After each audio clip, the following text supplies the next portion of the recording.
जनवरी 1925 Alaska का एक छोटा सा शहर नोम। बाहर दर्जा हरारत -50 डिग्री सेल्सियस है। दर्जा हरारत इतना गिर चुका था कि खौलता हुआ पानी भी अगर हवा में उछाला जाए तो वो जमीन पर गिरने से पहले बर्फ की धूल बन जाए। इस बर्फानी खामोशी में नोम के छोटे से अस्पताल में डॉक्टर कर्टिस वेल्च की आंखों में खौफ था। शहर के बच्चों को एक पुरस्रार बीमारी ने घेर लिया था, डिप्थेरिया। इसे दी स्ट्रैंगलर भी कहा जाता था क्योंकि ये गले को अंदर से बंद कर देती थी और बच्चा सांस ना लेने की वजह से दम तोड़ देता था। डॉक्टर वेल्च के पास दवा खत्म हो चुकी थी। शहर को क्वारंटाइन कर दिया गया था। अगर दवा ना पहुंची तो नोम का हर बच्चा मर जाएगा। लेकिन दवा 1000 मील दूर थी और रास्ते में था सदी का सबसे खौफनाक बर्फानी तूफान। जहाज उड़ नहीं सकते थे, इंजन जाम हो चुके थे। अब उम्मीद सिर्फ उनसे थी जिन्हें हम सिर्फ जानवर समझते थे। वक्त मौत की तरफ भाग रहा था। अलास्का के गवर्नर ने फैसला किया, डॉग स्लेड रिले 20 टीमें और उनके कुत्तों के दस्ते मिलकर ये दवा पहुंचाएंगे। इनमें से एक का नाम था लियोनहार्ड सिपाला। सिपाला कोई आम ड्राइवर नहीं था और इसके पास था टोगो। लोग बाल्टो को जानते हैं, लेकिन आज आप टोगो की असली दास्तान सुनेंगे। टोगो 12 साल का हो चुका था, कुत्तों की उम्र के हिसाब से बूढ़ा। सब ने कहा टोगो ये रास्ता पार नहीं कर पाएगा, लेकिन सिपाला जानता था कि अगर कोई इस वक्त मौत को मात दे सकता है तो वो सिर्फ टोगो है। सिपाला और टोगो को सबसे खतरनाक रास्ता दिया गया। उन्हें नॉर्टन साउंड पार करना था। ये समंदर का वो हिस्सा है जो जम चुका था। तसव्वुर करें, नीचे समंदर की गहरी लहरें हैं, ऊपर बर्फ की एक पतली तह, अंधेरा इतना कि हाथ को हाथ सजाई न दे। तूफान की रफ्तार 100 किलोमीटर फी घंटा से ज्यादा थी। अचानक बर्फ के फटने की आवाज आई। सिपाला को कुछ नजर नहीं आ रहा था। वो रास्ता भटक चुका था। अगर वो रास्ता भटक गए तो दवा खो जाएगी और नोम शहर कब्रिस्तान बन जाएगा। ये वो लम्हा था जब टोगो एक आम कुत्ता नहीं बल्कि एक निडर लीडर बनकर उभरा।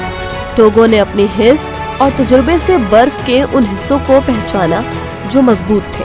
वो अंधेरे में अपने मालिक और उस कीमती दवा को मौत के मुंह से निकाल कर ले गया। और फिर एक वक्त ऐसा आया जब बर्फ का एक बड़ा टुकड़ा अलग होकर समंदर में तैरने लगा। सब हिम्मत हार गए, लेकिन टोगो ने अपनी पूरी ताकत से छलांग लगाई और पूरी टीम को डूबने से बचा लिया। दवा सिपाला से अगले ड्राइवर तक पहुंची। अब बारी थी बाल्टो की। तूफान इतना शदीद हो चुका था कि ड्राइवर गुनर कासेन ने लिखा, मुझे अपने हाथ तक नजर नहीं आ रहे थे। मैंने सब कुछ बाल्टो पर छोड़ दिया। बाल्टो ने वो किया जो कोई इंसान नहीं कर सकता था। वो रास्ता जो महीनों में पार होता था, उन बर्फानी हीरोज ने सिर्फ 5 दिन और 7 घंटों में पूरा कर दिया। 2 फरवरी 1925 सुबह के 5:30 बजे, जब पूरा नोम शहर उम्मीद छोड़ चुका था, बाल्टो के भौंकने की आवाज सुनाई दी। दवा पहुंच गई थी। बच्चों की जान बच गई। दुनिया ने बाल्टो का जश्न मनाया। न्यूयॉर्क में इसका मुजस्मा लगा, लेकिन असली हीरो टोगो कहीं पीछे ही रह गया। टोगो ने इस सफर में 260 मील का फासला तय किया था, जबकि बाल्टो ने सिर्फ 55 मील। इस मिशन के बाद टोगो इतना थक चुका था कि वो दोबारा कभी नहीं दौड़ सका। उसने अपनी जवानी, अपनी ताकत और अपनी सेहत उन बच्चों के लिए कुर्बान कर दी जिन्हें वो जानता तक नहीं था। सिपाला ने बाद में कहा था, मैंने बहुत से कुत्ते पाले, लेकिन टोगो जैसा कोई नहीं था। इसने मुझे वो रास्ता दिखाया जहां मौत खड़ी थी। हीरो का मतलब सिर्फ तमगे या शोहरत नहीं होती। असल हीरोज तो वो होते हैं जो अपनी आखिरी सांस तक लड़ते रहते हैं, जब उसे ये भी मालूम नहीं था कि जिसके लिए वो लड़ रहा है वो इंसान उसे कभी याद भी रखेगा या नहीं। 1925 की वो ठंडी रात आज भी अलास्का की हवाओं में गूंजती है। वो हमें याद दिलाती है कि जब इंसान हार मान लेता है, जब मशीनें दम तोड़ देती हैं, तब कुदरत के ये बेजुबान दोस्त हमें उम्मीद देते हैं।